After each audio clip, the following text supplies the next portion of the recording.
Hello students. तो हम लोग पिछले क्लास तक फ्रीक्वेंसी डोमेन स्पेसिफिकेशन का कुछ पार्ट हम लोग कंप्लीट कर लिए थे, जिसमें कि फाइंड आउट किए थे रेजोनेंस फ्रीक्वेंसी क्या होता है, रेजोनेंट पीक क्या होता है, कॉर्नर फ्रीक्वेंसी क्या होता है, और फ्रीक्वेंसी डोमेन में हम लोग रिस्पॉन्स भी फाइंड आउट कर चुके हैं कि उसका रिस्पॉन्स कितना होगा जब हम साइनसॉइडल इनपुट अप्लाई करेंगे तब।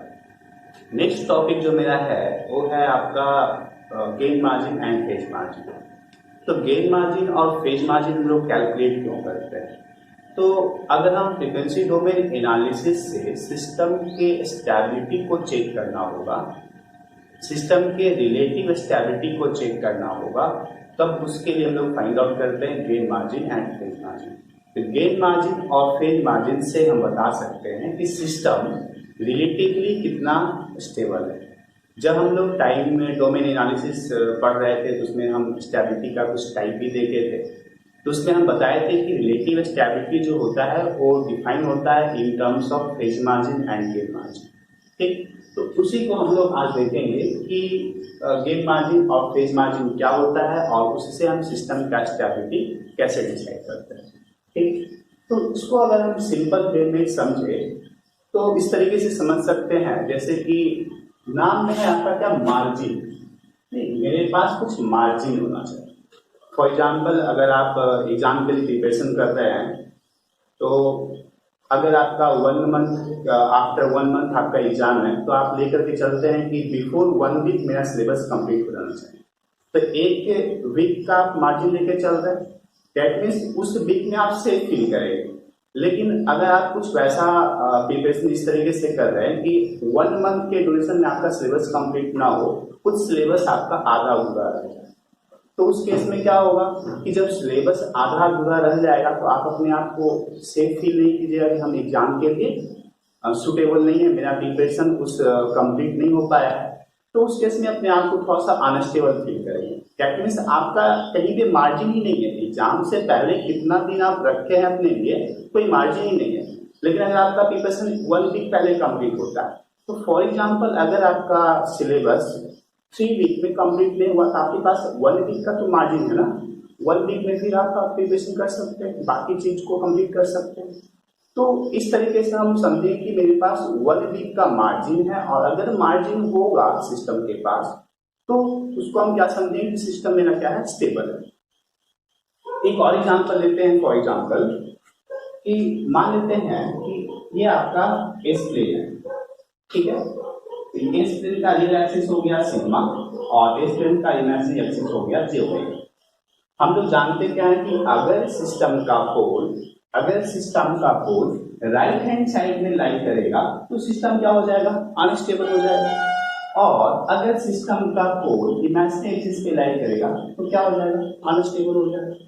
लेकिन अगर सिस्टम का पोल लेफ्ट हैंड साइड में लाई करेगा, इमेजिनरी एक्सिस से लेफ्ट हैंड साइड में लाई करेगा, ठीक, मान लेते हैं कि सिस्टम का पोल आपका यहाँ पे लाई करेगा, ठीक है। तो जब सिस्टम का पोल लेफ्ट हैंड साइड में लाई करेगा, सिस्टम क्या होगा, स्टेबल होगा, ठीक। अब सिस्टम जब स्टेबल होगा, एक्चुअली अगर हम लूप लोकस जब ड्रॉ करते हैं तो पोल आपका क्या होगा, मूव करता है, किसी सर्टेन पाथ पे मूव करता है। मान लेते हैं इसके बाद अगर हम के को इंक्रीज करें, सिस्टम के गेन को इंक्रीज करें, तो ये पोल जो है ये इस पाथ को फॉलो कर रहा है, इस पाथ को फॉलो कर रहा है, ठीक। तो जब तक सिस्टम का पोल इस इमेजिनरी एक्सिस से लेफ्ट हैंड साइड में प्रेजेंट होगा तब तक सिस्टम स्टेबल होगा, नहीं तब तक सिस्टम क्या होगा, स्टेबल होगा। तो दैट मीन्स मेरे पास इस पोल को मूव करने के लिए फ्रॉम हेयर टू हेयर इतना डिस्टेंस मेरे पास है, इतना तक हम मूव कर सकते हैं। दैट मीन्स हम इसको बोल सकते हैं इतना मार्जिन मेरे पास है, ठीक। सिमिलरली यहाँ पे इतना मार्जिन, अगर सिस्टम का पोल यहाँ पे लाई करता, इस जगह पे लाई करता, तो क्या होता कि अगर ये सपोज इस तरीके से मूव कर रहा है, आपका पोल इस तरीके से मूव कर रहा है, तो मेरे पास मार्जिन कितना हो गया, इतना मार्जिन हो गया, ठीक। तो विथ रिस्पेक्ट टू दिस पोल इस पोल का मार्जिन कितना ज्यादा, नहीं ये सिस्टम का ये जो पोल है आपका, इस पोल का मार्जिन है मेरे पास इतना, और अगर हम इस पोल को देखें, इस पोल को अगर हम देखें तो इस पोल का मार्जिन कितना है, इसका मार्जिन कितना ज्यादा। तो ये सिस्टम जो होगा, ये वाला जो सिस्टम होगा, सिस्टम इसके रिस्पेक्ट में क्या होगा, ज्यादा स्टेबल होगा। इसके बाद जैसे ही इस सिस्टम का पोल इमेजिनरी एक्सिस पे आएगा, उसके बाद अगर हम के को इंक्रीज करते हैं, उसके बाद अगर हम के को इंक्रीज करते हैं तो क्या होगा, सिस्टम का पोल राइट हैंड साइड में चला जाएगा। राइट हैंड साइड में जाने का मतलब क्या हो गया, सिस्टम अनस्टेबल हो गया। ठीक, तो जब तक सिस्टम स्टेबल बना रहे, गेन को इंक्रीज करने के बाद जब तक सिस्टम स्टेबल बना रहे, तो जब जहां तक सिस्टम स्टेबल रहेगा उसी मार्जिन को हम लोग क्या कहेंगे, गेन मार्जिन। क्या कहेंगे उसको हम, गेन मार्जिन कहेंगे। ठीक है, इसको हम ऐसे भी समझ सकते हैं कि सपोज मान लेते हैं कि ये मेरा जो है इंडिया पाकिस्तान बॉर्डर, नहीं इंडिया पाकिस्तान आपका बॉर्डर है, तो इस बॉर्डर से जो पर्सन जितना डिस्टेंस पे होगा लेफ्ट हैंड साइड में, जितना डिस्टेंस दूर होगा वो अपने आप को उतना ज्यादा अच्छा फील करेगा। ठीक, और जितना ज्यादा डिस्टेंस होगा मटेरियल उतना वो ट्रैवल कर सकता है उस रीजन में, उस रीजन में आपका उतना ट्रैवल वो कर सकता है। दैट मीन्स मान लेते हैं कोई आपका पर्सन जो है वो कोई पर्सन आपका इस बॉर्डर के से 1 किलोमीटर के डिस्टेंस पे पहुंचे, ठीक, और कोई पर्सन जो है आपका 10 किलोमीटर के डिस्टेंस पे पहुंचे, 10 किलोमीटर के डिस्टेंस पे पहुंचे, तो क्या होगा कि ये 10 किलोमीटर डिस्टेंस, दैट मीन्स ये पर्सन चाहेगा तो हम 10 किलोमीटर मूव कर सकते हैं फ्रीली, इसके पास ज्यादा डिस्टेंस है इस एक्सिस से। ठीक, लेकिन इस पर्सन का अगर हम बात करें तो सिर्फ 1 किलोमीटर डिस्टेंस वो ट्रेवल कर सकता है फ्री, नहीं। तो हम क्या समझेंगे कि ये जो पर्सन होगा वो अपने आप को ज्यादा स्टेबल फील करेगा, और ये जो पर्सन होगा अपने आप को कम स्टेबल फील करेगा। ठीक, और अगर अभी हम रियल केस का भी अगर हम बात करें तो कोरोना का केस जैसे आप देख रहे हैं कि अगर सपोज आपके आसपास में कोई कोरोना पॉजिटिव पेशेंट अगर मिला है तो आप क्या कहेंगे, मेरा जो है वो अनस्टेबल रीजन, उसके पास हम नहीं जा सकते, दैट मीन्स अपने आप को कंफर्टेबल फील नहीं कीजिएगा। लेकिन अगर आपके आसपास में नहीं, कहीं आपके दूसरे जगह पे है तो आप फ्रीली मूव कर सकते हैं आसपास में, दैट मीन्स आपके पास मार्जिन थोड़ा है। ठीक, तो जब मेरे पास मार्जिन होगा तो सिस्टम क्या होगा, स्टेबल होना चाहिए। ठीक है, तो अब हम लोग फाइंड आउट कैसे करते हैं कि सिस्टम का गेन मार्जिन कैसे फाइंड आउट करते हैं। ठीक, तो इसको अगर हम डिफाइन करना चाहेंगे तो इसको हम डिफाइन कर सकते हैं, it is a factor by which gain can be increased so that the system is driven towards the verge of instability. मतलब हम कितना गेन इंक्रीज करें, कौन से फैक्टर से हम गेन को इंक्रीज करेंगे सच दैट सिस्टम आपका स्टेबल रीजन से अनस्टेबल रीजन में चला जाए। ठीक, उसके पहले तक के फैक्टर को हम लोग क्या कहेंगे, गेन मार्जिन। ठीक है, तो गेन मार्जिन हम लोग जो फाइंड आउट करते हैं वो फाइंड आउट करते हैं कहाँ पे, फेज क्रॉस और फ्रीक्वेंसी पे फाइंड आउट करते हैं। कहाँ पे फाइंड आउट करते हैं, फेज क्रॉस और फ्रीक्वेंसी। फेज क्रॉस और फ्रीक्वेंसी को हम लोग ओमेगा पीसी से भी रिप्रेजेंट करते हैं, P for phase and C for cross over. ठीक है, तो याद रखेंगे कि जो गेन मार्जिन होगा वो हम कहाँ पे कैलकुलेट करेंगे, फेज क्रॉस ओवर फ्रीक्वेंसी पे कैलकुलेट करेंगे। क्लियर, अब फेज क्रॉस ओवर फ्रीक्वेंसी पे जब कैलकुलेट करेंगे तो कैसे फाइंड आउट करेंगे, और फेज क्रॉस ओवर फ्रीक्वेंसी होता क्या है, तो फेज क्रॉस ओवर फ्रीक्वेंसी वैसा फ्रीक्वेंसी होता है जहां पे सिस्टम का फेज -180 डिग्री के बराबर, सिस्टम का जो फेज हो फाई, सिस्टम के फेज को हम बोल रहे हैं फाई जब -180 डिग्री के बराबर होगा तो जिस फ्रीक्वेंसी पे बराबर होगा -180 डिग्री के, उसी फ्रीक्वेंसी को हम लोग क्या कहेंगे, ओमेगा पीसी और फेज क्रॉस ओवर फ्रीक्वेंसी। ठीक, डिफिनेशन आपका लिखा हुआ, आप लोग कॉपी में इसको नोट कर लेंगे खुद से। ठीक है, तो हम लोग देखेगा कि जो गेन मार्जिन होगा वो फेज क्रॉस ओवर फ्रीक्वेंसी पे कैलकुलेट करेंगे, और फेज क्रॉस ओवर फ्रीक्वेंसी होता क्या है, तो जहां पे सिस्टम का फेज -180 डिग्री के बराबर हो तो उसको हम लोग क्या कहेंगे, फेज क्रॉस ओवर फ्रीक्वेंसी कहेंगे। ठीक, तो फेज क्रॉस ओवर फ्रीक्वेंसी आपको फाइंड आउट करना पड़ेगा। तो देखिएगा मेरा प्रोसीड्यूर क्या है, प्रोसीड्यूर क्या है गेन मार्जिन फाइंड आउट करने का। तो सबसे पहला प्रोसीड्यूर मेरा है, फर्स्ट स्टेप में हम लोग क्या करेंगे कि phase cross over frequency find out करेंगे। कौन सा फ्रीक्वेंसी फाइंड आउट करेंगे, phase cross over frequency, since gain margin जो कैलकुलेट किया जाता है वो फेज क्रॉस ओवर फ्रीक्वेंसी पे किया जाता है। तो सबसे पहले आप क्या करेंगे, phase cross over frequency find out करेंगे। तो phase cross over frequency find out कैसे करेंगे, फेज फ्रीक्वेंसी फाइंड आउट करने के लिए सिस्टम का फेज निकालेंगे। सिस्टम का फेज को हम लिख सकते हैं angle of G of j omega into H of j omega. नहीं, सिस्टम के फेज को फाइंड आउट करेंगे और उसको इक्वल टू कर देंगे -20 डिग्री के बराबर। फॉर एग्जाम्पल जैसे कि अगर हम कोई सिस्टम लेते हैं GS इंटू HS, ठीक, मान लेते हैं S+1/S² इंटू S+2 सपोज, और इसको S कर देते हैं S+2 इंटू S+3 सपोज, ठीक है। ये है आपका ट्रांसफर फंक्शन। तो आप सबसे पहले क्या करेंगे, इसका फ्रीक्वेंसी निकालेंगे, मतलब GJ ओमेगा HF ओमेगा से पहले इसको लिखेंगे। तो क्या हो जाएगा आपका, ये हो जाएगा J omega +1 divided by J omega into J omega +2 into J omega +3। Clear. तो इसका एंगल हम लोग निकाल सकते हैं, न्यूमरेटर का एंगल और माइनस डिनोमिनेटर का एंगल। तो ये आपका क्या हो जाएगा, angle of G of J omega, और उसको इक्वल टू कितना के बराबर कर देंगे, -20 डिग्री। तो यहाँ से जो हमको ओमेगा मिलेगा, यहाँ से जो हमको ओमेगा मिलेगा, ये ओमेगा क्या होगा, यहाँ से जो ओमेगा मिलेगा वही ओमेगा क्या होगा, पेज कॉस ऑफ फ्रीक्वेंसी होगा। नहीं, इसी ओमेगा को हम लोग क्या कहेंगे, ओमेगा PC कहेंगे।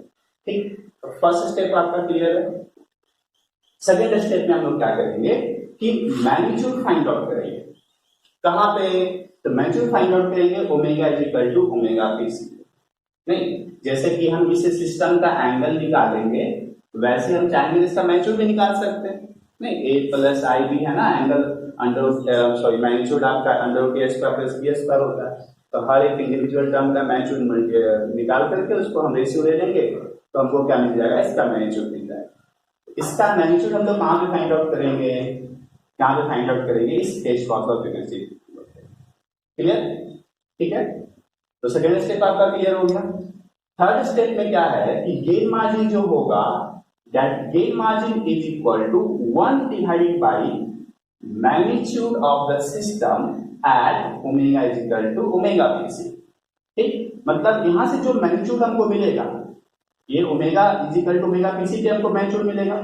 नहीं, यहां से जो हमको मैग्नीट्यूड मिलेगा उसको हम 1 डिवाइडेड बाई कर देंगे, मतलब इसका हम इनवर्स कर देंगे।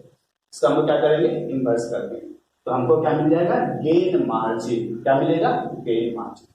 लेकिन जनरली जो हम लोग क्या करते हैं कि गेन मार्जिन को डीबी में कैलकुलेट करते हैं। डीबी मतलब डेसिबल होता है। ठीक, तो जब हमको डीबी में कैलकुलेट करना होगा तो क्या करते हैं, 20 log से मल्टीप्लाई कर देते हैं। नहीं, इसमें क्या करते हैं, 20 log साथ में लगा देते हैं। तो 20 log of this factor that means 1 divided by this. तो ये क्या हो जाएगा, ये जो मार्जिन हमको देगा वो मार्जिन हमको देगा डीबी में। इसमें देगा gain margin in dB. Clear. और जब आप इसका 1/this करेंगे तो इसको हम चाहेंगे तो GJ omega PC H of J omega PC के पावर -1 लिख सकते हैं, और पावर -1 तो आपका क्या होगा, यहाँ पे मल्टीप्लाई हो जाएगा। तो हमको क्या मिलेगा, -20 log GJ omega PC H of J omega PC। ठीक, तो यहां से जो हमको गेन मार्जिन मिलेगा, ये गेन मार्जिन जो मिलेगा वो किसमें मिलेगा, हमको डीबी में मिलेगा। किसमें मिलेगा, डीबी में मिलेगा। ठीक, तो ये फॉर्मूला और ये प्रोसीड्यूर आप याद रखें, कैसे हम लोग फाइंड आउट करते हैं गेन मार्जिन। ये चीज आपके एग्जाम में पूछता है, और एक क्वेश्चन तो रहेगा ही आपका गेन मार्जिन फाइंड आउट। कोई भी एग्जाम अगर आप दे रहे हैं सेमेस्टर का, कंट्रोल सिस्टम अगर आपको पढ़ना है तो यहाँ से एक क्वेश्चन जरूर रहेगा। गेन मार्जिन फाइंड आउट करने बोल सकता है, और नहीं तो फेज मार्जिन फाइंड आउट करने के लिए बोल सकता है। तो ये तो मेरा हुआ कि गेन मार्जिन। अब हम लोग कैसे डिसाइड करेंगे कि सिस्टम मेरा कब स्टेबल होगा, कब अनस्टेबल होगा, और कितना स्टेबल होगा। तो उसके लिए हम लोग देखिएगा, गेन मार्जिन को निकालने के बाद हम बता पाएंगे कि सिस्टम स्टेबल है या अनस्टेबल। ठीक, तो फर्स्ट में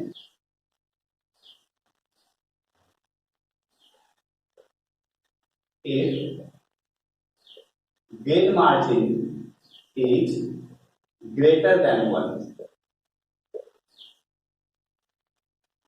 मतलब यहां से जो गेन मार्जिन जो हमको मिलेगा, गेन मार्जिन, अगर इस गेन मार्जिन का value that means 1 divided by this का वैल्यू 1 से ज्यादा मिलेगा, क्या बोल रहे हैं, 1 से जब ज्यादा मिलेगा तो क्या होगा, सिस्टम स्टेबल होगा।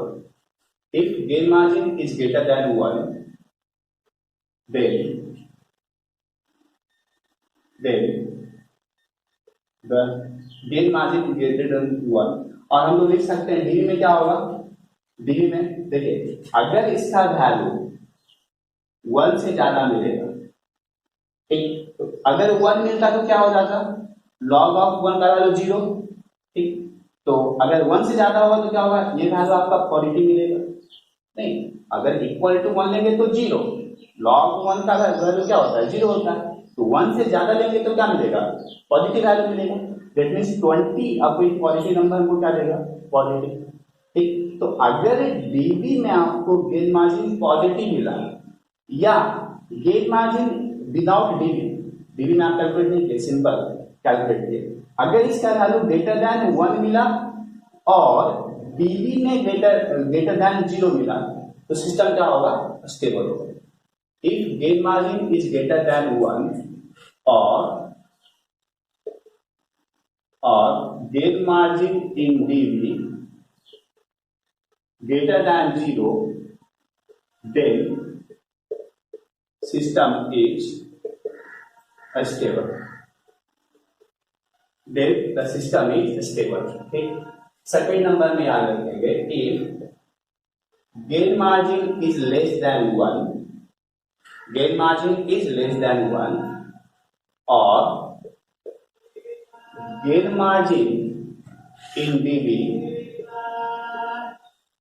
लेस देन 0, देखिए अगर इसका वैल्यू लेस देन 1 लेंगे, लेस देन 1, तो log 1 से वैल्यू कोई छोटा नंबर लेते हैं तो वैल्यू क्या मिलता है, log का नेगेटिव मिलता है। तो कैलकुलेटर से भी चेक कर सकते हैं, log 0.5 निकालेंगे तो आपको नेगेटिव वैल्यू मिलेगा, ठीक है। तो अगर 1 से छोटा मिलेगा इसका वैल्यू तो log में वैल्यू क्या मिलेगा हमको, नेगेटिव, ठीक।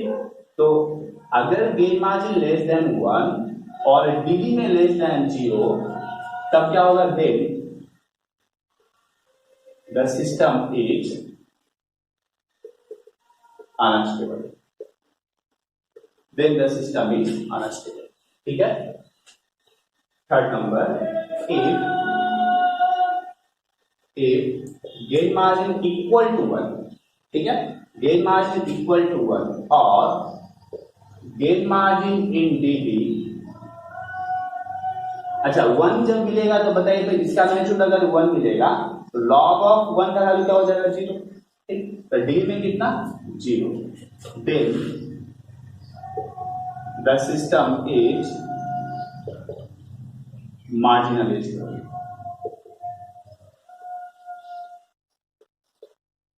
ठीक है।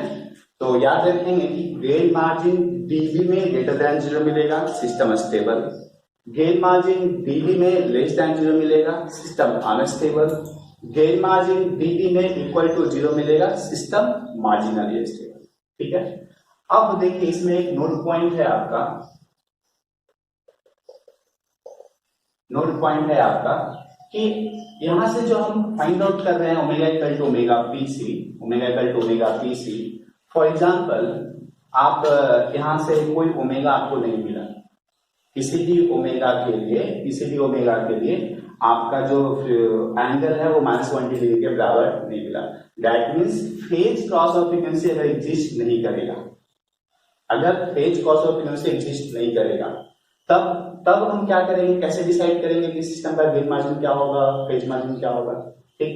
तो इफ देखिएगा, if omega PC does not exist,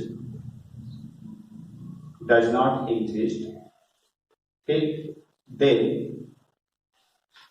gain margin equal to plus infinity or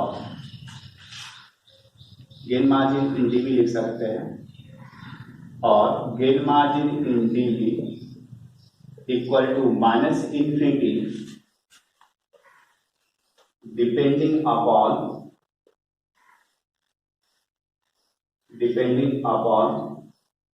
absolute stability of the system। आप तो इसको नोट कर लेंगे, ठीक है। अगर आपका phase loss of frequency exist नहीं करेगा, ठीक, तो गेन मार्जिन हम लोग क्या लेंगे, प्लस इंफिनिटी लेंगे और माइनस इंफिनिटी लेंगे। वो डिपेंड किसके ऊपर करेगा कि सिस्टम आपका एब्सोल्युटली स्टेबल है या नहीं। अगर सिस्टम एब्सोल्युटली स्टेबल होगा तो प्लस इंफिनिटी, और अगर सिस्टम आपका एब्सोल्युटली अनस्टेबल होगा तो उस केस में गेन मार्जिन आपका माइनस इंफिनिटी। क्यों? एब्सोल्युटली स्टेबल करने का मतलब क्या हुआ कि सिस्टम का जो पोल होगा कभी भी राइट हैंड साइड में नहीं जाएगा। नहीं, एब्सोल्युटली स्टेबल कब करते हैं? जब सिस्टम मेरा सारे वैल्यू ऑफ के के लिए स्टेबल होता है तो उसको एब्सोल्युटली स्टेबल बोलते हैं। दैट मींस मेरे पास कोई भी ऐसा के का वैल्यू नहीं है, open loop pole, open loop gain, जो हम रूट लोगस में बात किए थे, ठीक, मेरे पास कोई भी के का वैल्यू ऐसा नहीं जिसके लिए सिस्टम का जो पोल होगा राइट हैंड साइड में जाएगा। सिस्टम क्या होगा? एब्सोल्युटली स्टेबल होगा। दैट मींस मेरे पास इनफाइनाइट मार्जिन है। नहीं, मेरे पास इनफाइनाइट मार्जिन है, हम लोग कहीं पे भी मूव कर सकते हैं। तो उस केस में गेन मार्जिन क्या होगा? Plus infinity. और जब गेन मार्जिन प्लस इंफिनिटी होगा सिस्टम कैसा होगा? Absolutely stable. ठीक, और अगर ऐसा भी हो सकता है कि सिस्टम जो है एब्सोल्युटली अनस्टेबल है, नहीं, सिस्टम क्या है? एब्सोल्युटली अनस्टेबल है, तब उस केस में गेन मार्जिन हम लोग क्या लेंगे? माइनस इंफिनिटी लेंगे। ठीक है, तो ये चीज आपको समझ में आया होगा कि गेन मार्जिन हम लोग कैसे फाइंड आउट करते हैं और गेन मार्जिन होता क्या है। ठीक, अगले में हम लोग फाइंड आउट करेंगे कि फेज मार्जिन क्या होगा, उसको कैसे फाइंड आउट